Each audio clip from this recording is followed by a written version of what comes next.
عدالتوں میں دو طرح کے کیس ہوتے ہیں، ایک سول کیس اور دوسرے کرمنل یعنی دیوانی مقدمات اور فوجداری مقدمات۔ اگر کوئی فریق کسی دوسرے فریق کو تنگ کرنے کی نیت سے جھوٹا سول مقدمہ دائر کرتا ہے تو عدالت ایسے فریق کو جرمانہ ادا کرنے کا حکم دے سکتی ہے۔ سیکشن 35A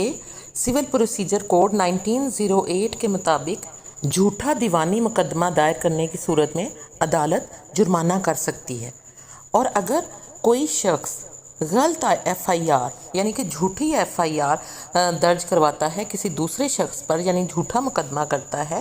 تو ایسا جھوٹا کیس درج کروانے والے پر یعنی جھوٹی ایف آئی آر درج کروانے والے شخص پر دفعہ 182 تعزیراتِ پاکستان لگتی ہے، جس کی سزا 7 سال تک قید اور جرمانہ ہے۔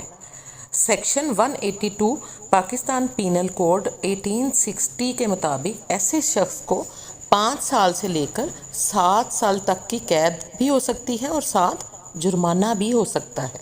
سول کیس ہو یا کرمنل کیس ہو، اگر آپ پر غلط جھوٹا بے بنیاد کیس ہوا ہے یا ایف آئی آر درج ہوئی ہے تو آپ کو پریشان ہونے کی قطعاً ضرورت نہیں، قانون اس معاملے میں آپ کا ساتھ ضرور دے گا۔